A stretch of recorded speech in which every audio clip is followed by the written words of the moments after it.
ನಮಸ್ಕಾರ ಎಲ್ಲರಿಗೂ. ನಾನು ಡಾಕ್ಟರ್ ಎಸ್ ಅಮೀರ್ ಪಾಷಾ, ರಾಜ್ಯಶಾಸ್ತ್ರದ ಸಹಾಯಕ ಪ್ರಾಧ್ಯಾಪಕರು, ಸರ್ಕಾರಿ ಪ್ರಥಮ ದರ್ಜೆ college, Devanahalli.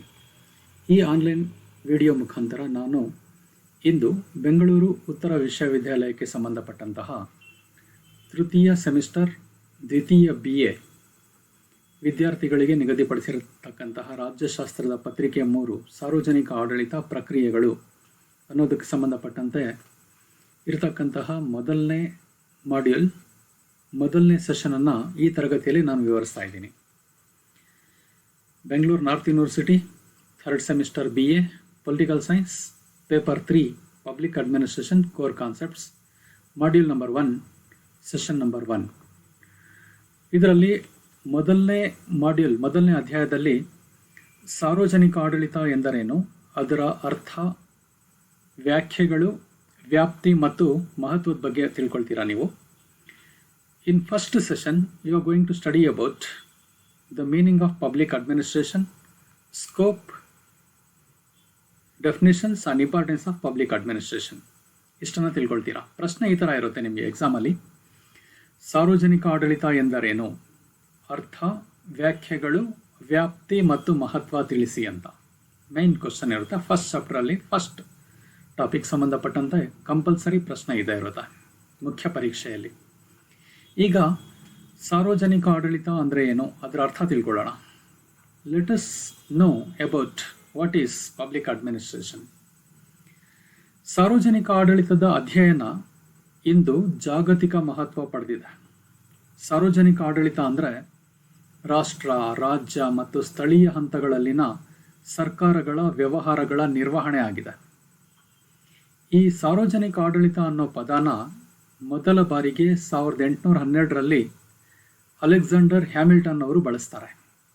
The word public administration was first used by Alexander Hamilton in 1812.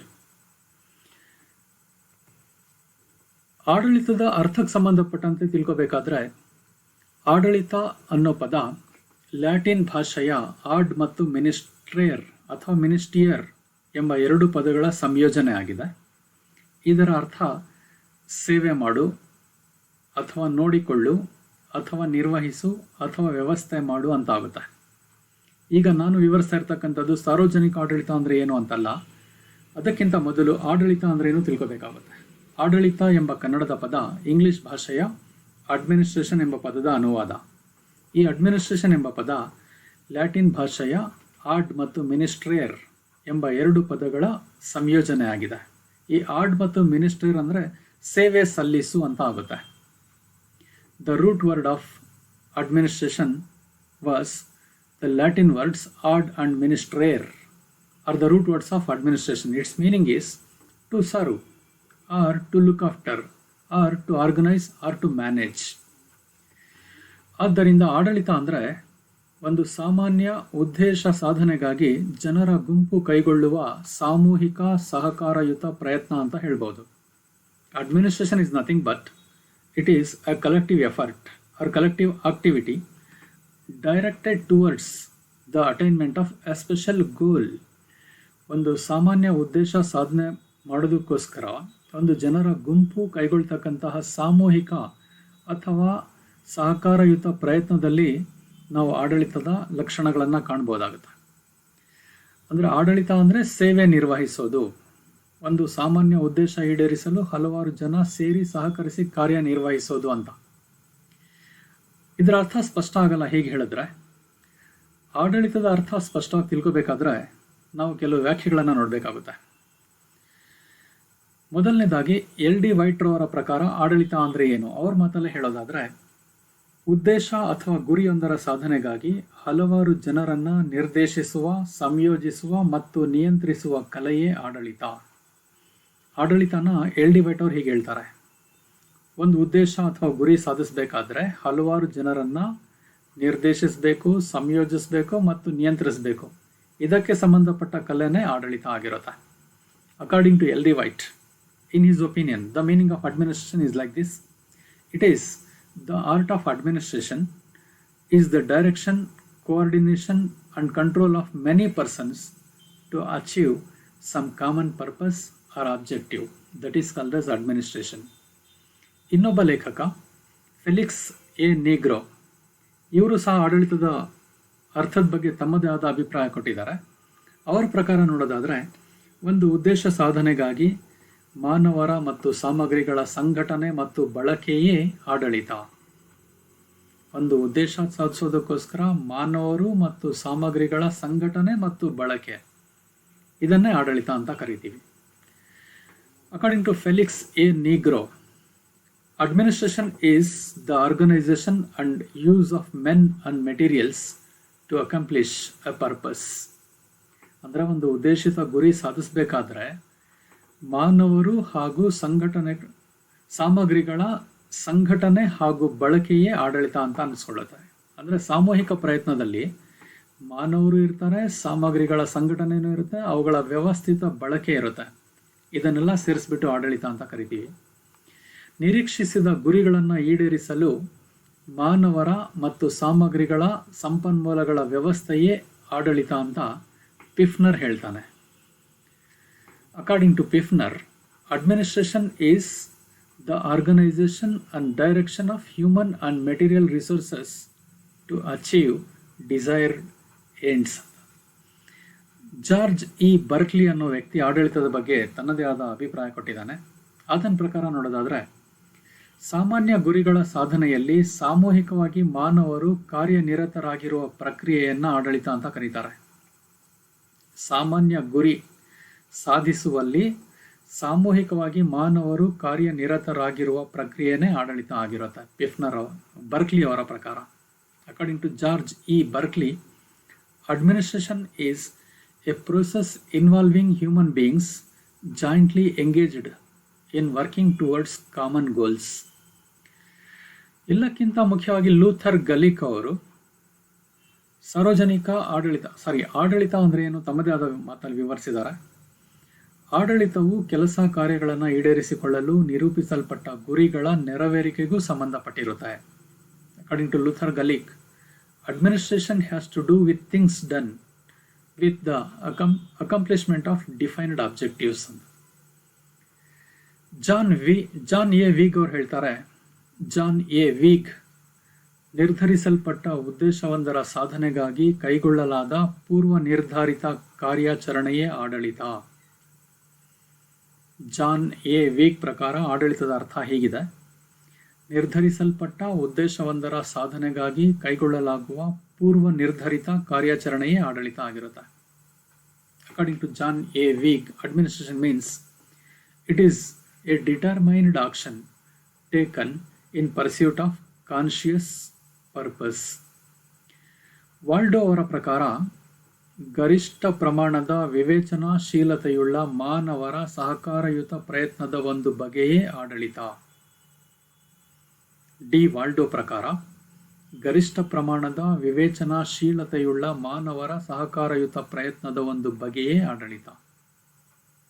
According to D Waldo, administration is a type of cooperative effort that has a high degree of rationality.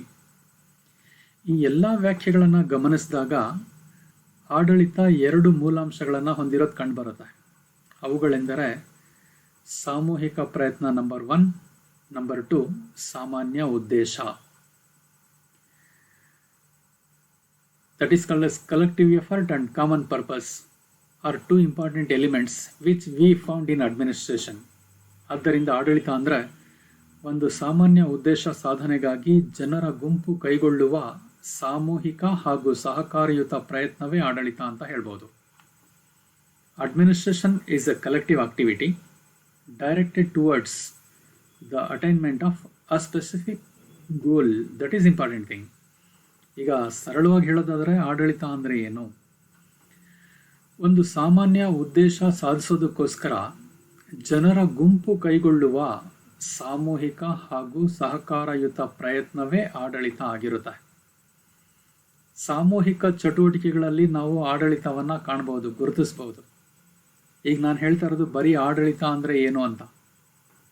ಒಂದು ಉದಾಹರಣೆ ಹೇಳೋಣ ಇದಕ್ಕೆ ಸಂಬಂಧಪಟ್ಟಂತೆ. ಒಂದು ರಸ್ತೆ ಹೈವೇಯಲ್ಲಿ ಒಂದು ದೊಡ್ಡ ಕಲ್ಲು ಬಂಡೆ ಬಂದು ಅಡ್ಡ ಬಿದ್ದಿರುತ್ತೆ. ವಾಹನಗಳು ಆ ಕಡೆಯಿಂದ ಈ ಕಡೆ ಹೋಗೋಕ್ಕಾಗೋದಿಲ್ಲ. ಅದನ್ನು ಪಕ್ಕಕ್ಕೆ ಸರಿಸಿದ್ರೆ ಮಾತ್ರ ವಾಹನಗಳು ಮೂಮೆಂಟ್ ಆಗುತ್ತೆ. ಒಬ್ಬ ವ್ಯಕ್ತಿಯ ಕೈಯಿಂದ ಆ ಬಂಡೆನ ಸರಿಸೋಕ್ಕಾಗಲ್ಲ. ಆಗ ಸುಮಾರು ಒಂದು 50 ಜನರನ್ನ ಕರ್ಕೊಂಡು ಬಂದು ಆ ಬಂಡೆನ ಯಾವ ಕಡೆಗೆ ತಳ್ಳಬೇಕು ಅದರ ವಿರುದ್ಧ ದಿಕ್ಕಿನಲ್ಲಿ ನಿಲ್ಲಿಸಿ ಜನರನ್ನು ಉತ್ತೇಜಿಸಿಬಿಟ್ಟು ಆ ಬಂಡೆನ ಒಂದು ಕಡೆಯಿಂದ ಇನ್ನೊಂದು ಕಡೆಗೆ ತಳ್ಳಿಸಲಾಗುತ್ತೆ. ಬಂಡೆ ತೆರವುಗೊಳ್ಳುತ್ತೆ, ಆಮೇಲೆ ವಾಹನಗಳ ಸಾಗಾಟ ಸುಲಭವಾಗುತ್ತೆ. ಬಂಡೆಯನ್ನು ತೆರವುಗೊಳಿಸೋದ್ರಲ್ಲಿ 2 ಮುಖ್ಯ ಲಕ್ಷಣಗಳನ್ನು ನಾವು ಕಾಣ್ತೀವಿ. ಎಕ್ಸಾಂಪಲ್ ಹೇಳ್ತಾ ಇದ್ದೀನಿ. ಒಂದು ಸಾಮೂಹಿಕ ಪ್ರಯತ್ನ, ಇನ್ನೊಂದು ಸಾಮಾನ್ಯ ಉದ್ದೇಶ. ಅಂದರೆ ಸಾಮಾನ್ಯ ಉದ್ದೇಶ ಏನಾಗಿತ್ತು ಅಲ್ಲಿ, ಆ ಬಂಡೆನ ರಸ್ತೆಯಿಂದ ಪಕ್ಕಕ್ಕೆ ಸರಿಸೋದು.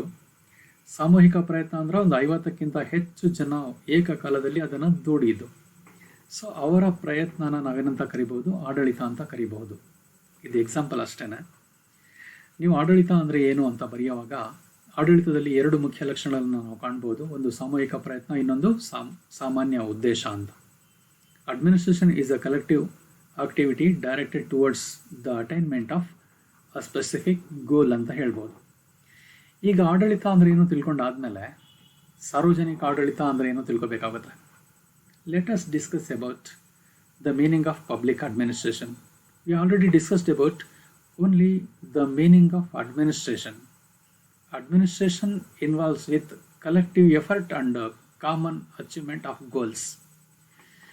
ಇಲ್ಲಿ ಸಾರ್ವಜನಿಕ ಆಡಳಿತದ ಅರ್ಥ ಏನು, ವಿಶೇಷ ಅರ್ಥ ಇದೆ. ಸಾರ್ವಜನಿಕ ಆಡಳಿತ ಎಂಬುದರಲ್ಲಿ ಬರ್ತಕ್ಕಂತಹ ಸಾರ್ವಜನಿಕ ಅನ್ನೋ ಪದ ಸರ್ಕಾರ ಎಂಬ ವಿಶೇಷ ಅರ್ಥ ಪಡೆದಿದೆ. ಆದ್ದರಿಂದ ಸರ್ಕಾರ ಕೈಗೊಳ್ಳುವ ಕಾರ್ಯಕಲಾಪಗಳೆಲ್ಲ ಸಾರ್ವಜನಿಕ ಆಡಳಿತ ಅಂತ ಸಾಮಾನ್ಯವಾಗಿ ಹೇಳ್ಬಿಡ್ಬೋದು. Public administration in the literal sense is the management of governmental affairs at all levels, national, state and local. ಈಗ ಸಾರ್ವಜನಿಕ ಅಂತ ಹೇಳಿದ್ರೆ ಸರ್ಕಾರ ಅಂತ ಅರ್ಥ ಬರುತ್ತೆ. ಸೊ ಸರ್ಕಾರ ಮಾಡ್ತಕ್ಕಂಥ ಎಲ್ಲ ಕಾರ್ಯಗಳಲ್ಲೂ ಸಾರ್ವಜನಿಕ ಆಡಳಿತವನ್ನು ನಾವು ಕಾಣ್ಬೋದು ಅಂತ. Public administration is nothing but administration of government. ಇದಕ್ಕೆ ಸಂಬಂಧಪಟ್ಟಂತೆ ಕೆಲವು ವಾಕ್ಯಗಳನ್ನು ನಾವು ಗಮನಿಸಬೇಕಾಗುತ್ತೆ. ಮೊದಲನೇದಾಗಿ ವುಡ್ರೋ ವಿಲ್ಸನ್ ಅವರ ಪ್ರಕಾರ, ವುಡ್ರೋ ವಿಲ್ಸನ್ ಏನು ಹೇಳ್ತಾರೆ ಸಾರ್ವಜನಿಕ ಆಡಳಿತ ಅಂದರೆ ಏನು ಅಂತ. ವಿವರಬದ್ಧವಾಗಿ ಮತ್ತು ಕ್ರಮಬದ್ಧವಾಗಿ ಕಾನೂನನ್ನು ಅನ್ವಯಿಸುವುದೇ ಸಾರ್ವಜನಿಕ ಆಡಳಿತ. ಪ್ರತಿಯೊಂದು ನಿರ್ದಿಷ್ಟ ಕಾನೂನಿನ ಅನ್ವಯವು ಆಡಳಿತದ ಕ್ರಿಯೆಯಾಗಿರುತ್ತದೆ. Once again I will repeat. Woodrow Wilson ಪ್ರಕಾರ ಸಾರ್ವಜನಿಕ ಆಡಳಿತ ಅಂದರೆ ವಿವರಬದ್ಧವಾಗಿ ಮತ್ತು ಕ್ರಮಬದ್ಧವಾಗಿ ಕಾನೂನನ್ನು ಅನ್ವಯಿಸುವುದೇ ಸಾರ್ವಜನಿಕ ಆಡಳಿತ. ಪ್ರತಿಯೊಂದು ನಿರ್ದಿಷ್ಟ ಕಾನೂನಿನ ಅನ್ವಯವು ಆಡಳಿತದ ಪ್ರಕ್ರಿಯೆಯಾಗಿರುತ್ತೆ. ಅಂದರೆ ಕಾನೂನನ್ನು ಸವಿಸ್ತಾರವಾಗಿ ಜಾರಿಗೆ ತರೋದು ಅಥವಾ ಅನ್ವಯಿಸೋದೇ ಸಾರ್ವಜನಿಕ ಆಡಳಿತ ಅಂತ ವುಡ್ರೋ ವಿಲ್ಸನ್ ಹೇಳ್ತಾರೆ. According to Woodrow Wilson, public administration is detailed and systematic application of law. Every particular act of administration, every particular application of law is an act of administration, according to Woodrow Wilson. Once again, I will repeat. Public administration is detailed and systematic application of law. It is a detailed and systematic application of law. Every particular application of law is an act of administration. Next LD white ಅವರ ಪ್ರಕಾರ ಸಾರ್ವಜನಿಕ ಆಡಳಿತವು ಅಧಿಕೃತವಾಗಿ ಘೋಷಿಸಲ್ಪಟ್ಟ ಸರ್ಕಾರದ ನೀತಿಯನ್ನು ಕಾರ್ಯಗತಗೊಳಿಸುವ ಉದ್ದೇಶ ಹೊಂದಿರುವ ಎಲ್ಲ ಕಾರ್ಯಗಳನ್ನು ಒಳಗೊಂಡಿರುತ್ತೆ. ಸಾರ್ವಜನಿಕ ಆಡಳಿತ ಅಧಿಕೃತವಾಗಿ ಘೋಷಿಸಲ್ಪಟ್ಟ ಸರ್ಕಾರದ ನೀತಿಯನ್ನು ಕಾರ್ಯಗತಗೊಳಿಸುವ ಉದ್ದೇಶ ಹೊಂದಿರುವ ಎಲ್ಲ ಕಾರ್ಯಗಳನ್ನು ಒಳಗೊಂಡಿರುತ್ತೆ. ಅಂದರೆ ಸರ್ಕಾರದ ನೀತಿಯನ್ನು ಕಾರ್ಯಗತಗೊಳಿಸ್ತಕ್ಕಂಥ ಉದ್ದೇಶ ಹೊಂದಿರುವ ಎಲ್ಲ ಚಟುವಟಿಕೆಗಳು ಸಾರ್ವಜನಿಕ ಆಡಳಿತದಲ್ಲಿ ಬರುತ್ತೆ. ಸಿಂಪಲ್ ಆಗಿ ಹೇಳೋದಾದ್ರೆ ಸರ್ಕಾರದ ನೀತಿಗೆ ಸಂಬಂಧಪಟ್ಟ ಆಡಳಿತನೇ ಸಾರ್ವಜನಿಕ ಆಡಳಿತ LD ವೈಟ್ ಪ್ರಕಾರ. According to LD White, public administration consist of all those operations having for their purpose of the fulfillment of enforcement of public policy. Public administration consists of all those operations having for their purpose of the fulfillment or enforcement of public policy is public administration. Once again I repeat, according to LD White, what is meant by public administration? He says like this: public administration consists of all those operations having for their purpose of the fulfillment or enforcement of public policy. It is called as public administration. ಇನ್ನೊಬ್ಬ ಲೇಖಕ ಪಿಫ್ನರ್ ರವರ ಪ್ರಕಾರ ಸಾರ್ವಜನಿಕ ನೀತಿಯನ್ನು ಜಾರಿಗೊಳಿಸುವ ಸಾಮೂಹಿಕ ಯತ್ನದ ಸಂಯೋಜನೆಯೇ ಸಾರ್ವಜನಿಕ ಆಡಳಿತ. ಸಾರ್ವಜನಿಕ ನೀತಿಯನ್ನು ಜಾರಿಗೊಳಿಸ್ತಕ್ಕಂತಹ ಸಾಮೂಹಿಕ ಯತ್ನದ ಸಂಯೋಜನೆಯೇ ಸಾರ್ವಜನಿಕ ಆಡಳಿತ. ಸಿಂಪಲ್ ಆಗಿ ಹೇಳೋದಾದರೆ ಸರ್ಕಾರದ ನೀತಿಯನ್ನು ಜಾರಿಗೊಳಿಸಲು ಮಾಡ್ತಕ್ಕಂತಹ ಸಾಮೂಹಿಕ ಪ್ರಯತ್ನದ ಸಂಯೋಜನೆಯೇ ಸಾರ್ವಜನಿಕ ಆಡಳಿತ ಅಂತ ಅನಿಸ್ಕೊಳ್ಳುತ್ತೆ. According to Pfiffner, what is public administration? Public administration is the coordination of collective efforts to implement public policy. According to Piffner, public administration is the coordination of collective efforts to implement public policy. It is nothing but public administration concerned with the implementation of public policy, according to him. Next one, Gladden ಪ್ರಕಾರ ಸಾರ್ವಜನಿಕ ಆಡಳಿತ ಅಂದರೆ ಏನು? ಸಾರ್ವಜನಿಕ ಆಡಳಿತವು ಸರ್ಕಾರದ ಆಡಳಿತಕ್ಕೆ ಸಂಬಂಧಪಟ್ಟಿರುತ್ತೆ. ಬಹಳ ಸಿಂಪಲ್ ಆಗಿದೆ. ಸಾರ್ವಜನಿಕ ಆಡಳಿತ ಬೇರೇನಲ್ಲ, ಇದು ಸರ್ಕಾರದ ಆಡಳಿತ. According to Gladden, public administration concern with government administration. ಯಾರಾದರೂ ನಿಮ್ಮನ್ನು ಕೇಳ್ಬೋದು, ಸಾರ್ವಜನಿಕ ಆಡಳಿತ ಅಂದರೆ ಏನು? ಸರಳ ಉತ್ತರ, ಸಾರ್ವಜನಿಕ ಆಡಳಿತ ಅಂದರೆ ಸರ್ಕಾರದ ಆಡಳಿತಕ್ಕೆ ಸಂಬಂಧಪಟ್ಟಿರೋ ಆಡಳಿತನೇ ಸಾರ್ವಜನಿಕ ಆಡಳಿತ. ಮತ್ತು ಇನ್ನೊಬ್ಬ ಲೇಖಕ ಲೂಥರ್ ಗಲಿಕ್, ಸಾರ್ವಜನಿಕ ಆಡಳಿತವು ಸರ್ಕಾರದ ಕಾರ್ಯಗಳನ್ನು ನಿರ್ವಹಿಸುವ ಕಾರ್ಯಾಂಗ ಶಾಖೆಗೆ ಸಂಬಂಧಪಟ್ಟಿದೆ. ಅಂದರೆ ಕೇವಲ ಕಾರ್ಯಾಂಗಕ್ಕೆ ಮಾತ್ರ ಸಂಬಂಧಪಟ್ಟಿರುತ್ತೆ. ಸರ್ಕಾರದ 3 ಅಂಗಗಳಲ್ಲಿ ಕಾರ್ಯಾಂಗದ ಕಾರ್ಯಗಳಿಗೆ ಸಂಬಂಧಪಟ್ಟಿರೋದೇ ಸಾರ್ವಜನಿಕ ಆಡಳಿತ ಅಂತ ಲೂಥರ್ ಗಲಿಕ್ ಸಂಕ್ಷಿಪ್ತವಾಗಿ ತಿಳಿಸ್ತಾನೆ. ಲೂಥರ್ ಗಲಿಕ್ ಪ್ರಕಾರ ಸಾರ್ವಜನಿಕ ಆಡಳಿತ ಸರ್ಕಾರದ ಕಾರ್ಯಗಳನ್ನು ನಿರ್ವಹಿಸುವ ಕಾರ್ಯಾಂಗ ಶಾಖೆಗೆ ಮಾತ್ರ ಸಂಬಂಧಪಟ್ಟಿರುತ್ತೆ. ಸರ್ಕಾರದಲ್ಲಿ 3 ಅಂಗಗಳಿರುತ್ತೆ, ಶಾಸಕಾಂಗ, ಕಾರ್ಯಾಂಗ, ನ್ಯಾಯಾಂಗ. ಬಟ್ ಆಡಳಿತ ಮುಖ್ಯವಾಗಿ ಸಂಬಂಧಪಟ್ಟಿರೋದು ಕೇವಲ ಕಾರ್ಯಾಂಗಕ್ಕೆ ಮಾತ್ರ, ಲೂಥರ್ ಗಲಿಕ್ ಅವರ ಪ್ರಕಾರ. According to Luther Gulick, public administration concern with the second branch of government, that is executive. ಅಂದರೆ ಕಾರ್ಯಾಂಗದ ಕಾರ್ಯಗಳನ್ನು ನಿರ್ವಹಿಸತಕ್ಕಂಥದ್ದೇ ಸಾರ್ವಜನಿಕ ಆಡಳಿತ. Public administration only deals with the executive functions of the government, or it is only concerned with the second organ of the government. ಈಗ ಎಲ್ಲ ವ್ಯಾಖ್ಯೆಗಳನ್ನು ಪರಿಶೀಲಿಸಿದಾಗ ಸಾರ್ವಜನಿಕ ಆಡಳಿತ ಅಂದರೆ ಏನು, ಇದಕ್ಕೆ ಸಂಬಂಧಪಟ್ಟಂತೆ 2 ಅರ್ಥ ಇರೋದನ್ನು ನಾವು ಕಾಣ್ತೀವಿ. ಒಂದು ವ್ಯಾಪಕ ಅರ್ಥ, ಇನ್ನೊಂದು ಸಂಕುಚಿತ ಅರ್ಥ. Broader meaning and narrower meaning. ವ್ಯಾಪಕ ಅರ್ಥದಲ್ಲಿ ಸರ್ಕಾರದ 3 ಅಂಗಗಳ ಕಾರ್ಯಚಟುವಟಿಕೆಗಳೇ ಸಾರ್ವಜನಿಕ ಆಡಳಿತ. In broader sense, public administration concern with the activities of 3 branches of the government. But in narrow view, it concerned only with the activities of executive. ವ್ಯಾಪಕ ಅರ್ಥದಲ್ಲಿ ಸರ್ಕಾರದ 3 ಅಂಗಗಳ ಕಾರ್ಯಚಟುವಟಿಕೆಗಳೇ ಸಾರ್ವಜನಿಕ ಆಡಳಿತ ಅಂತ ಹೇಳ್ತಾರೆ. ಇದನ್ನು ಹೇಳಿರೋರು Woodrow Wilson, L D White, Pfiffner ಮುಂತಾದವರು ಈ ದೃಷ್ಟಿಕೋನನ ಪ್ರತಿಪಾದಿಸಿದ್ದಾರೆ. ವ್ಯಾಪಕ ಅರ್ಥದಲ್ಲಿ ಸರ್ಕಾರದ 3 ಅಂಗಗಳ ಕಾರ್ಯಚಟುವಟಿಕೆಗಳು. In broader sense, public administration deals with the activities of 3 branches of the government. The proponents of this view are L.D. White, Woodrow Wilson, Piffner and others. ಸಂಕುಚಿತ ಅರ್ಥದಲ್ಲಿ ಸಾರ್ವಜನಿಕ ಆಡಳಿತ ಸರ್ಕಾರದ 2ನೇ ಅಂಗವಾದ ಕಾರ್ಯಾಂಗ ನಿರ್ವಹಿಸುವ ಕಾರ್ಯಗಳಿಗೆ ಮಾತ್ರ ಸಂಬಂಧಪಟ್ಟಿರುತ್ತೆ. ಇದರ ಪ್ರತಿಪಾದಕರು ಲೂಥರ್ ಗಲಿಕ್, ವಿಲ್ಲೋಬಿ, ಹೆನ್ರಿ ಫಾಯಲ್ ಮುಂತಾದವರು. Some thinkers believes that public administration is only concerned with the second branch of the government. The supporters of this view are Luther Gulick, Willoughby, Henry Fayol and others. Thus, the public administration is a non-political machinery of the government engaged in looking after the welfare of the people within the framework of the law. It is the permanent executive of the government in the aid and support of the political executive. ಸಾರ್ವಜನಿಕ ಆಡಳಿತದ ಅರ್ಥದ ಸಮಾರೋಪ ಮಾಡೋದಾದರೆ ಆಡಳಿತ 2 ಮೂಲಾಂಶಗಳನ್ನು ಹೊಂದಿರೋದು ಕಂಡುಬರುತ್ತೆ. Administration consists 2 main important elements. They are number 1 collective effort, number 2 common purpose. ಆ ಎರಡು ಮೂಲಾಂಶಗಳು ಯಾವುದು ಅಂತ ಹೇಳಿದ್ರೆ, ಒಂದು ಸಾಮೂಹಿಕ ಪ್ರಯತ್ನ, ಇನ್ನೊಂದು ಸಾಮಾನ್ಯ ಉದ್ದೇಶ. ಆದ್ದರಿಂದ ಆಡಳಿತ ಅಂದರೆ ಒಂದು ಸಾಮಾನ್ಯ ಉದ್ದೇಶ ಸಾಧನೆಗಾಗಿ ಜನರ ಗುಂಪು ಕೈಗೊಳ್ಳುವ ಸಾಮೂಹಿಕ ಹಾಗೂ ಸಹಕಾರಯುತ ಪ್ರಯತ್ನ ಅಂತ ಹೇಳ್ಬೋದು. ಸಾರ್ವಜನಿಕ ಆಡಳಿತದಲ್ಲಿ ಎರಡು ಮೂಲಾಂಶಗಳನ್ನು ನಾವು ಕಾಣ್ಬೋದು. ಒಂದು ಸಾಮೂಹಿಕ ಪ್ರಯತ್ನ, ಇನ್ನೊಂದು ಸಾಮಾನ್ಯ ಉದ್ದೇಶ. ಆಡಳಿತ ಅಂದರೆ ಒಂದು ಸಾಮಾನ್ಯ ಉದ್ದೇಶ ಸಾಧನೆಗಾಗಿ ಜನರ ಗುಂಪು ಕೈಗೊಳ್ಳುವ ಸಾಮೂಹಿಕ ಅಥವಾ ಸಹಕಾರಯುತ ಪ್ರಯತ್ನ ಹಾಗೂ ಸಹಕಾರಯುತ ಪ್ರಯತ್ನ ಅಂತ ಹೇಳ್ಬೋದು. ಸಾರ್ವಜನಿಕ ಆಡಳಿತ ಅಂತ ಹೇಳಿದ್ರೆ ಸರ್ಕಾರದ ಆಡಳಿತ ಅಂತ ಅರ್ಥ ಅಷ್ಟೇ. The word public is used in a variety of meaning, but here it means the government.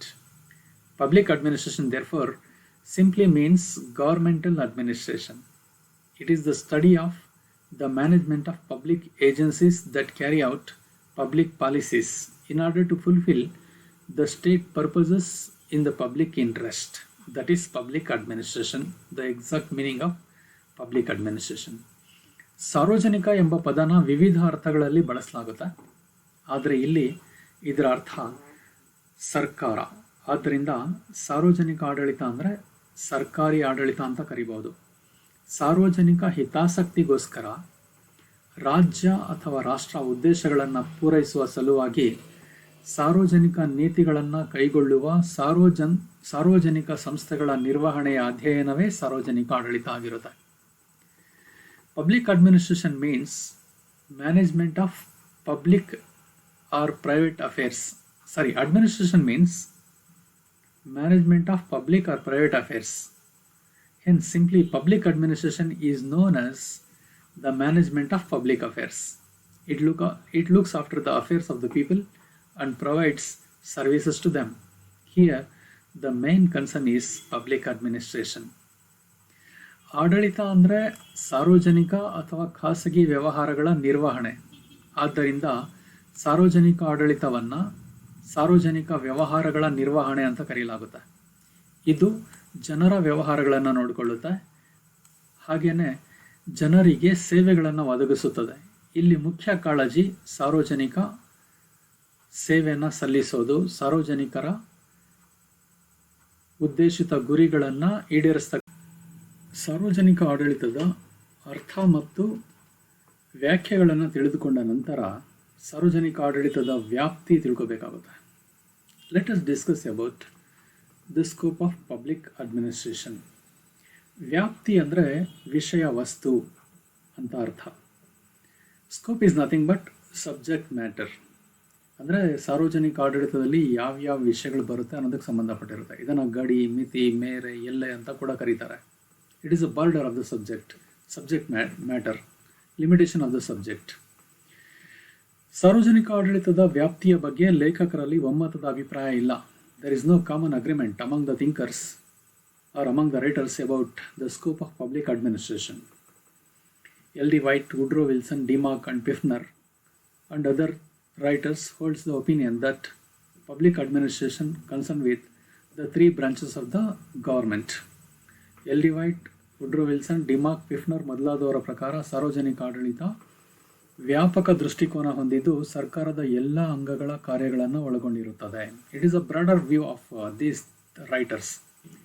While Luther Gulick, Simon Merson and other writers hold the opinion that these writers hold the narrow opinion.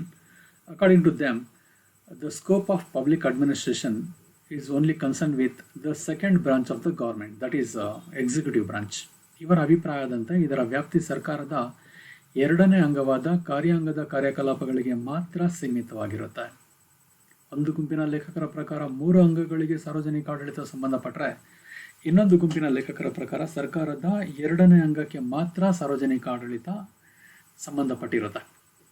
ಹಾಗೆಯೇ ಮತ್ತೆ ಕೆಲವು ಲೇಖಕರು ಹೇಳ್ತಾರೆ ಸಾರ್ವಜನಿಕ ಆಡಳಿತ ನಿರ್ವಹಣಾ ಕಾರ್ಯಗಳಿಗೆ ಮಾತ್ರ ಸಂಬಂಧಪಟ್ಟಿರುತ್ತೆ. Some other writers holds the opinion that public administration concerned with the management functions of the government. ಈಗ ಕೆಲವು ಲೇಖಕರ ಅಭಿಪ್ರಾಯಗಳನ್ನು ಗಮನಿಸೋಣ ಸಾರ್ವಜನಿಕ ಆಡಳಿತದ ವ್ಯಾಪ್ತಿಗೆ ಸಂಬಂಧಪಟ್ಟಂತೆ. Regarding the scope of public administration, Some writers holds different opinions. Let us discuss one by one. According to Henry File, the scope of public administration is concerned with planning, organization, order, coordination, and control. The same opinion upheld by Urwick. Henry file ಪ್ರಕಾರ ಸಾರ್ವಜನಿಕ ಆಡಳಿತದಲ್ಲಿ ಇರತಕ್ಕಂಥ ಮುಖ್ಯ ಅಂಶಗಳು, ಅದರ ವ್ಯಾಪ್ತಿಯಲ್ಲಿ ಬರ್ತಕ್ಕಂಥ ಮುಖ್ಯ ಅಂಶಗಳು ಯೋಜನೆ, ಸಂಘಟನೆ, ಸಂಯೋಜನೆ, ಆದೇಶ, ನಿಯಂತ್ರಣ. ಇವನ್ನು ಮಾತ್ರ ಸಾರ್ವಜನಿಕ ಆಡಳಿತ ಒಳಗೊಂಡಿರುತ್ತೆ. ಇನ್ನೊಂದ್ಸರಿ ಹೇಳೋದಾದ್ರೆ ಯೋಜನೆ, ಸಂಘಟನೆ, ಆದೇಶ, ಸಂಯೋಜನೆ ಹಾಗೂ ನಿಯಂತ್ರಣ ಇಷ್ಟು ಮಾತ್ರ ಸಾರ್ವಜನಿಕ ಆಡಳಿತದಲ್ಲಿ ನಾವು ನೋಡ್ಬೋದು. ಇದೇ ಅಭಿಪ್ರಾಯನ ಉರ್ವಿಕ್ ಅನ್ನೋ ಲೇಖಕ ಕೂಡ ಸಮರ್ಥನೆ ಮಾಡಿದ್ದಾನೆ. ನಂತರ ಪಿ ಮ್ಯಾಕ್ವಿನ್ ಅವರ ಪ್ರಕಾರ ಸಾರ್ವಜನಿಕ ಆಡಳಿತದ ವ್ಯಾಪ್ತಿಯು ಕೇವಲ 3 ಅಂಶಗಳನ್ನು ಮಾತ್ರ ಒಳಗೊಂಡಿರುತ್ತೆ. ಅದ್ಯಾವುದು ಅಂತ ಹೇಳಿದ್ರೆ ಮಾನವರು, ಸಾಮಗ್ರಿಗಳು ಮತ್ತು ವಿಧಾನಗಳು. The scope of public administration is concern with 3 important things according to P McQueen. They are men, materials and methods. Willoughby ಅವರು ಸಾರ್ವಜನಿಕ ಆಡಳಿತದ ವ್ಯಾಪ್ತಿಯನ್ನು 5 ವರ್ಗಗಳಾಗಿ ವಿಂಗಡಿಸಿದ್ದಾರೆ. ವಿಲ್ಲೋಬಿ classifies 5 groups of the scope of public administration, namely number 1 general administration, number 2 organization, number 3 personal, number 4 materials and supply, number 5 finance. ವಿಲ್ಲೋಬಿ ಅವರ ಪ್ರಕಾರ ಆಡಳಿತದಲ್ಲಿ, ಸಾರ್ವಜನಿಕ ಆಡಳಿತದಲ್ಲಿ 5 ವರ್ಗಗಳನ್ನು ಕಾಣಬಹುದು. ಮೊದಲನೇದಾಗಿ ಸಾಮಾನ್ಯ ಆಡಳಿತ, ಎರಡನೇದಾಗಿ ಸಂಘಟನೆ, ಮೂರನೇದಾಗಿ ಸಿಬ್ಬಂದಿ, ನಾಲ್ಕನೇದಾಗಿ ಸಾಮಗ್ರಿಗಳು, ಐದನೇದಾಗಿ ಹಣಕಾಸು. ಸಾರ್ವಜನಿಕ ಆಡಳಿತದ ವ್ಯಾಪ್ತಿಯ ಪೋಸ್ಟ್ ಕಾರ್ಬ್ ದೃಷ್ಟಿಕೋನ, ಇದನ್ನ ಪರೀಕ್ಷೆಯಲ್ಲಿ 5 ಅಂಕಗಳ ಪ್ರಶ್ನೆನಲ್ಲೂ ಕೇಳಬಹುದು. ಪೋಸ್ಟ್ ಕಾರ್ಬ್ ವಿವರಿಸಿ ಅಂತ. POSDCORB ಅನ್ನೋ ಪದ ಸಾರ್ವಜನಿಕ ಆಡಳಿತದ ವ್ಯಾಪ್ತಿಯನ್ನು ವಿವರಿಸುತ್ತೆ. ಈ ಪೋಸ್ಟ್ ಕಾರ್ಬ್ ದೃಷ್ಟಿಕೋನನ ವಿವರಿಸಿರ್ತಕ್ಕಂಥವರು ಲೂಥರ್ ಗಲಿಕ್ ಎಂಬ ಲೇಖಕ. ಲೂಥರ್ ಗಲಿಕ್ ಅವರು ಸಾರ್ವಜನಿಕ ಆಡಳಿತದ ವ್ಯಾಪ್ತಿಯನ್ನು ಪೋಸ್ಟ್ ಕಾರ್ಬ್ ಎಂಬ ಇಂಗ್ಲಿಷ್ ಪದದಲ್ಲಿ ಸೂಚಿಸಿದ್ದಾರೆ. ಈ ಪದದ ಪ್ರತಿಯೊಂದು ಅಕ್ಷರ ಸಾರ್ವಜನಿಕ ಆಡಳಿತದ ಒಂದೊಂದು ಕಾರ್ಯವನ್ನು ಸೂಚಿಸುತ್ತೆ. Each and every word of post carb denotes the functions of public administration. Let us examine one by one the words. First word P. P ಎಂಬ ಅಕ್ಷರ ಪ್ಲಾನಿಂಗ್ ಅನ್ನು ಸೂಚಿಸುತ್ತದೆ, ಯೋಜನೆಯನ್ನು. ಸರ್ಕಾರ ನಿರ್ವಹಿಸಬೇಕಾದ ಕಾರ್ಯಗಳ ಯೋಜನೆ ಸಿದ್ಧಪಡಿಸುವುದು. Preparation of planning, governmental planning is the first important function of public administration or the scope concerned with planning. Second one, O ಎಂಬ ಅಕ್ಷರ ಸಂಘಟನೆಯನ್ನು ಸೂಚಿಸುತ್ತದೆ. The word O demarcates organization. ಕಾರ್ಯನಿರ್ವಹಣೆಗೆ ಬೇಕಾದ ಆಡಳಿತ ವ್ಯವಸ್ಥೆಯನ್ನು ರೂಪಿಸಿಕೊಳ್ಳೋದು. Preparation of organization, establishment of organization. Next ಮೂರನೇದಾಗಿ S ಎಂಬ ಅಕ್ಷರ staffing, staff ಅನ್ನು ಸೂಚಿಸುತ್ತೆ, ಸಿಬ್ಬಂದಿ ವ್ಯವಸ್ಥೆಯನ್ನು ಸೂಚಿಸುತ್ತೆ. ಆಡಳಿತ ಕೆಲವು ಕಾರ್ಯಗಳನ್ನು ನಿರ್ವಹಿಸಬೇಕಾದ್ರೆ ಅಗತ್ಯವಾದ ಸಿಬ್ಬಂದಿಯನ್ನು ನೇಮಕ ಮಾಡೋದು, ತರಬೇತಿ ನೀಡೋದು, ಸೇವಾ ನಿಯಮಗಳನ್ನು ನಿರ್ಧರಿಸೋದು ಇತ್ಯಾದಿ ಅಂಶಗಳು ಇಲ್ಲಿ ಬರುತ್ತೆ. ನಾಲ್ಕನೇ ಅಕ್ಷರ ಡಿ, ಡೈರೆಕ್ಷನ್ ಅನ್ನು ಸೂಚಿಸುತ್ತೆ. ಡಿ ಎಂಬ ಅಕ್ಷರ ನಿರ್ದೇಶನವನ್ನು ಸೂಚಿಸುತ್ತೆ. ಸರ್ಕಾರದ ವಿವಿಧ ಇಲಾಖೆಗಳಿಗೆ ಆದೇಶ ಹಾಗೂ ನಿರ್ದೇಶನ ನೀಡೋದು, ತೀರ್ಮಾನ ಕೈಗೊಳ್ಳೋದು.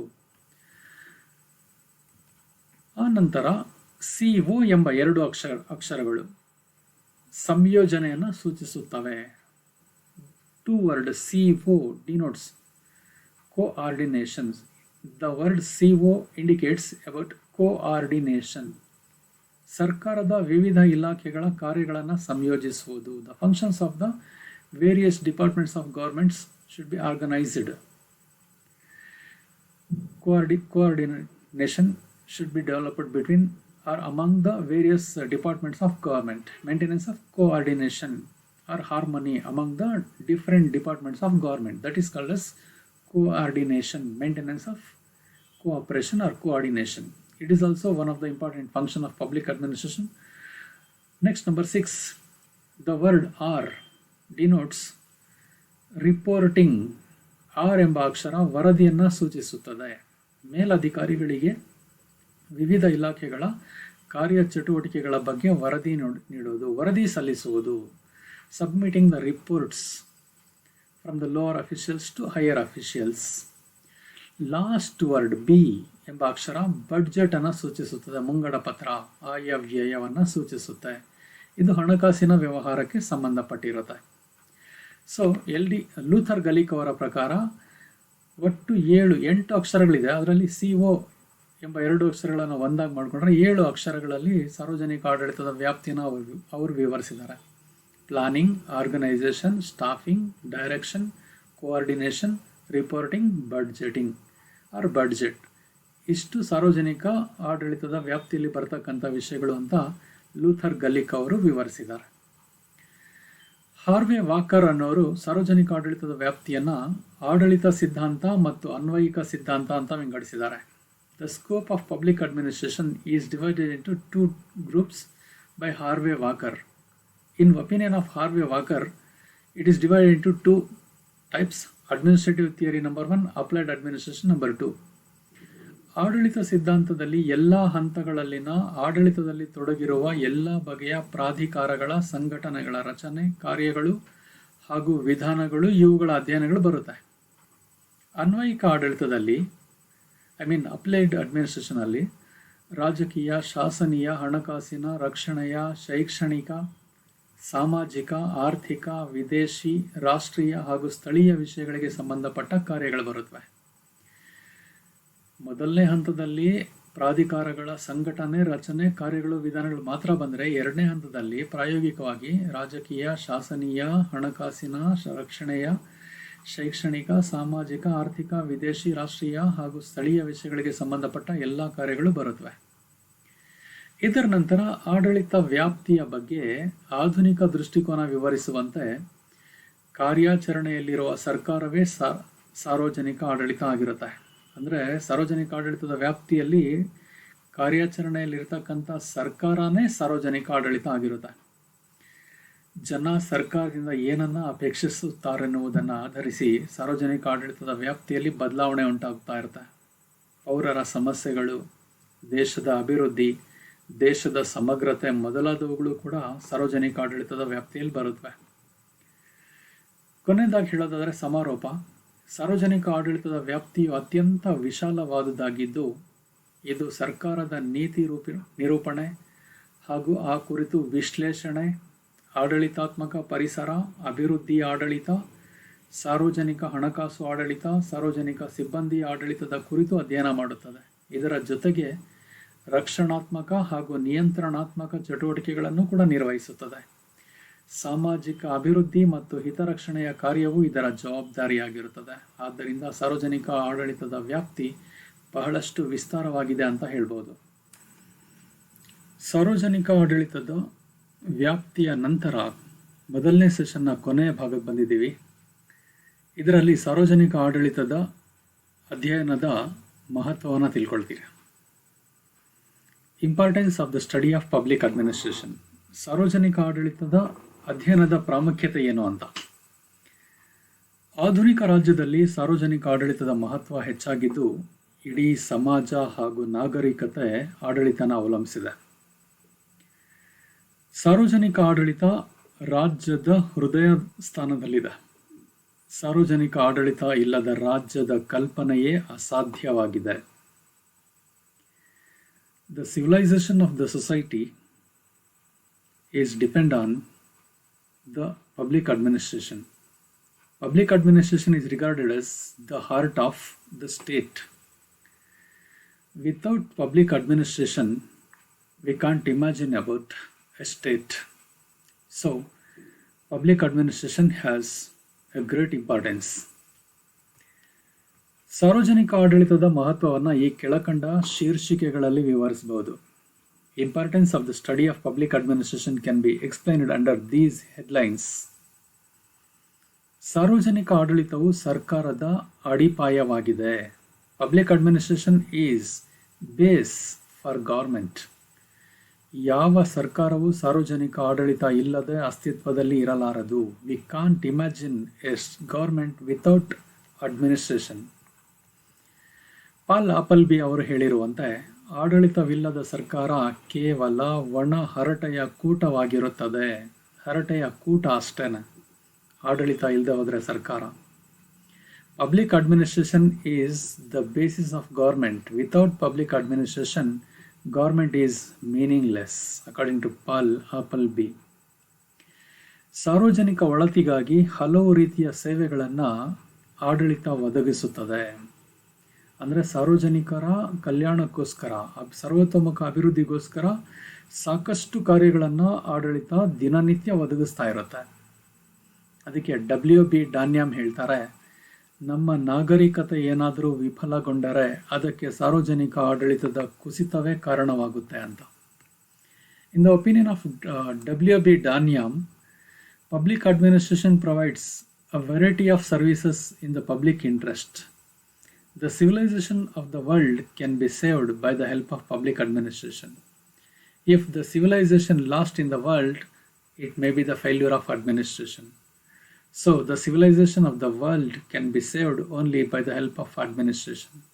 Without administration, we can't imagine about civilization, peaceful life, and prosperity of society.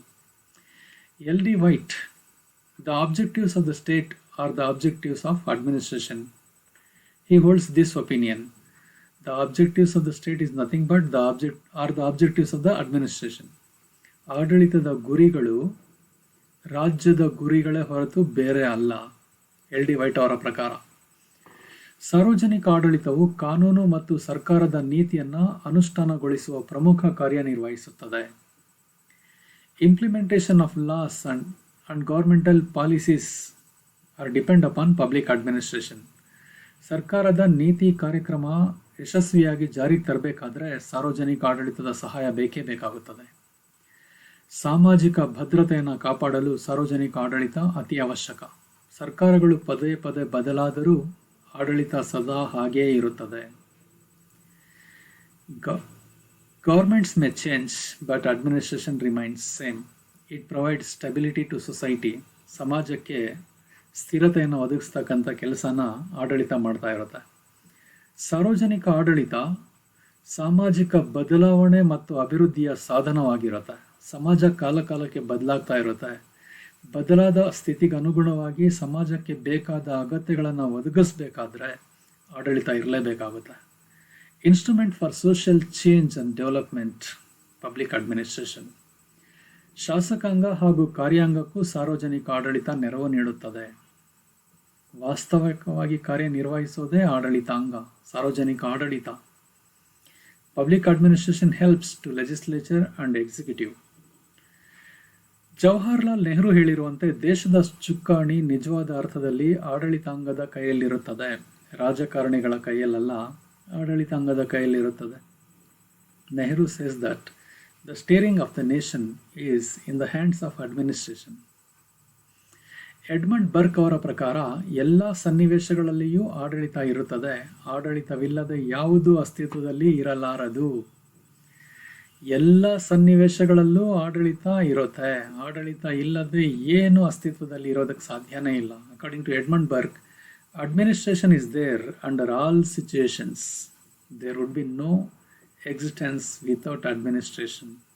He rightly said that administration is there under all situations, all conditions.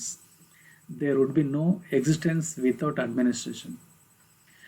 Ramsay Muir ಹೇಳ್ತಾರೆ, ಸರ್ಕಾರಗಳು ಬರುತ್ತವೆ, ಸರ್ಕಾರಗಳು ಹೋಗುತ್ತವೆ, ಮಂತ್ರಿಮಂಡಲಗಳು ಏಳುತ್ತವೆ ಬೀಳುತ್ತವೆ, ಆದರೆ ಒಂದು ದೇಶದ ಆಡಳಿತ ಮಾತ್ರ ನಿರಂತರವಾಗಿ ಮುಂದುವರಿಯುತ್ತದೆ.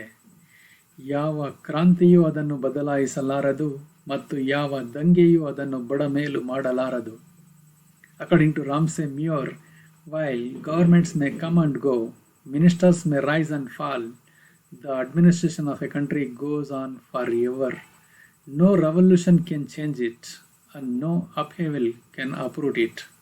Once again, I repeat the beautiful quotation concerned with the importance of public administration given by Ramsay Muir. He says that while governments may come and go, ministers may rise and fall, the administration of a country goes on forever. No revolution can change it, and no upheaval can uproot it. Henry Fayol says that administrative process is universal. ಆಡಳಿತದ ಪ್ರಕ್ರಿಯೆಯು ಸಾರ್ವತ್ರಿಕವಾದುದು. ಆರ್ಡ್ವೆ ಟೀಡ್ ಅವರು ಹೇಳ್ತಾರೆ, ಆಡಳಿತವು ಒಂದು ನೈತಿಕ ಕ್ರಿಯೆ ಮತ್ತು ಆಡಳಿತಗಾರನು ಒಬ್ಬ ನೈತಿಕ ನಿಯೋಗಿಯಾಗಿರ್ತಾನೆ ಅಂತ. ಆರ್ಡ್ವೆ ಟೀಡ್ holds the opinion that administration is a moral act and administrator is an moral agent. ಗೈರಾಲ್ಡ್ ಕೈಡನ್ ಪ್ರಕಾರ ಸಮಾಜವು ಅತಿ ಹೆಚ್ಚಾಗಿ ರಾಜಕೀಯ ವ್ಯವಸ್ಥೆಯನ್ನು ಅವಲಂಬಿಸಿರುತ್ತದೆ. ಅದೇ ರಾಜಕೀಯ ವ್ಯವಸ್ಥೆಯು ಇನ್ನೂ ಹೆಚ್ಚಾಗಿ ಆಡಳಿತಾತ್ಮಕ ವ್ಯವಸ್ಥೆಯ ಮೇಲೆ ಅವಲಂಬಿತವಾಗಿರುತ್ತದೆ. According to Gerald Kaidan, the society is becoming more and more dependent on the political system, which in turn is becoming more and more dependent on administrative system. So these are the quotations which upholds the importance of the study of public administration. ಸಾರ್ವಜನಿಕ ಆಡಳಿತ ಅತ್ಯಂತ ಹೆಚ್ಚಿನ ಮಹತ್ವವನ್ನು ಇಡೀ ಪ್ರಪಂಚದಾದ್ಯಂತ ಪಡೆದಿದೆ ಅಂತ ಹೇಳೋದ್ರಲ್ಲಿ ತಪ್ಪೇನಿಲ್ಲ.